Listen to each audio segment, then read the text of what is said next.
Good evening everybody, my name is Falgun and you're watching Biology Concepts. So today we're going to discuss about the deep understanding about the general characteristics of an gymnosperms. So previously I have uploaded the video about the general characteristics of gymnosperms, but those were some basics general characteristics that you need to understand. Okay, so now we are going very deep into the general characteristics. So let us start. So basically, as we all know, gymnosperms, the plant body of a gymnosperms are sporophytic in nature. So the plant body of a gymnosperms are sporophytic in nature. So what is sporophyte? Sporophyte, it is nothing but it having the, if any plant body having the diploid state of chromosomes or diploid form of chromosomes in their plant body, then that particular plant body is termed as an sporophyte. Okay,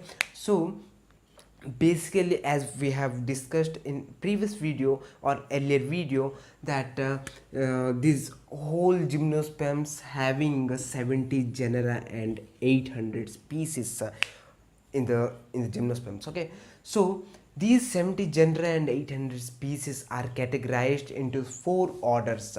So what are those orders we're gonna learn? So orders are like, first one is cycadals, second is jingolels. So we got a species, exceptional species of an gymnosperms like Secua sempervirens. Okay, so this is a species of an gymnosperms. So what is the special in the species? Okay, so here what we gonna discuss. This species is also called as an Californian redwood because due to the presence of the red bark. Okay, this species is known as Californian redwood due to the presence of a red bark. So one special things which makes this species so special is it attains the height of 112 meter.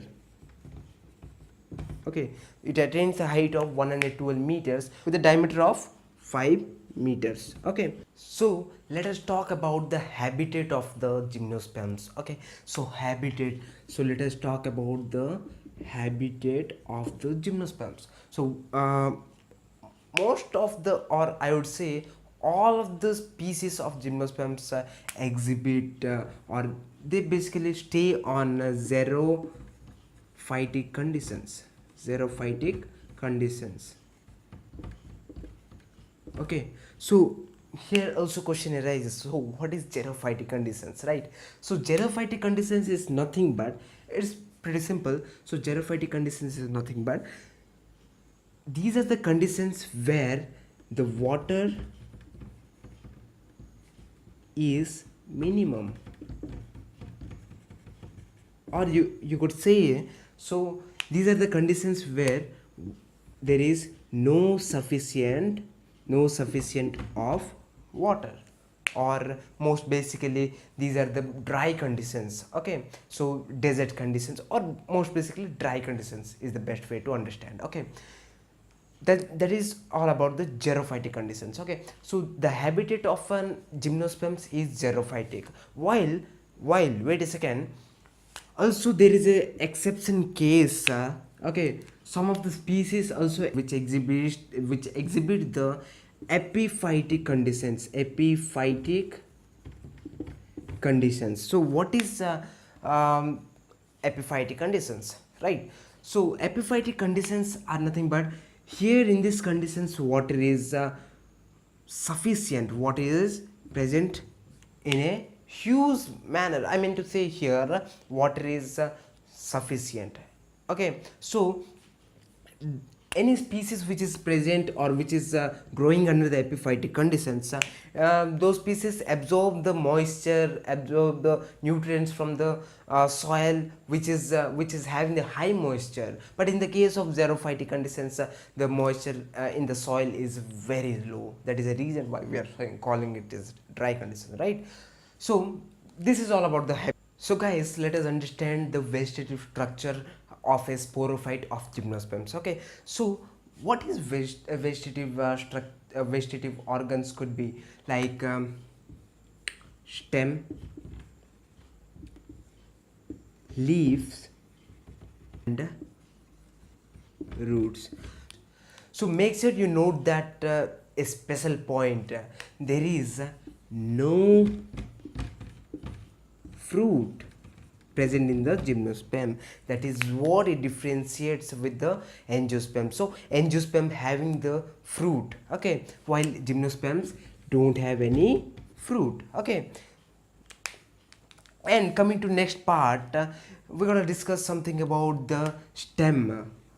Okay, what is the composition of a stem in the gymnosperms? So now we're gonna discuss something about the stems of a gymnosperms. Okay, so basically most of the species have the characteristics of a stem be like the stems are always erect.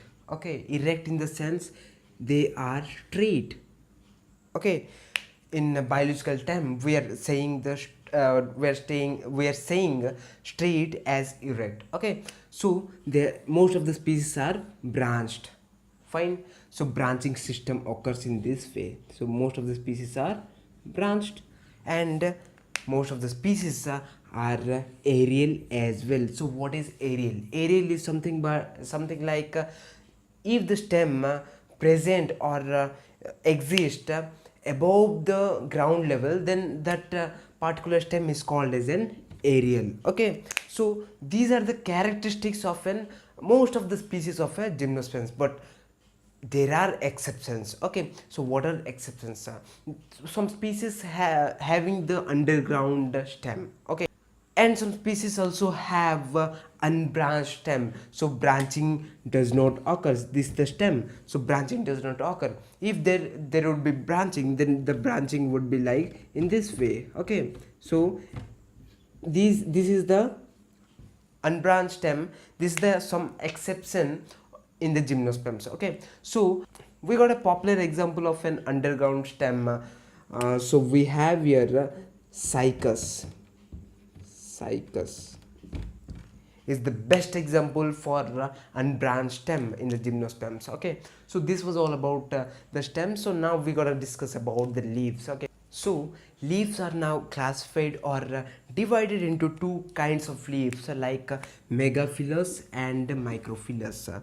So from the word itself we can understand the meaning of the word. Okay, so mega means the meaning of mega is larger. Okay, larger. So the leaves categorized into the megaphyllous are larger. Okay, while the leaves which are categorized into the microphyllous, the word itself identifies its the characters like micro means smaller in shape, and scaly in shape. Okay, so these are the characteristics of a leaves which are categorized into the different categories. Okay, so these microphyllous leaves are present in the dwarf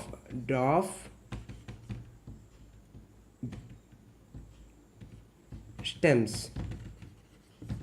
Okay, if you don't understand what is dwarf stems, so let me say you something about the branching system. Okay, if branching of the stem occurs, if branching of the stem occurs, then there would be two possibilities. Like one is long branching and second is short branching. Okay, so short branching or dwarf branching. Okay, dwarf branching or short branching we can say. Okay, here the branches are limited, they exhibit limited growth, but in the case of long branching, the branches exhibit unlimited growth.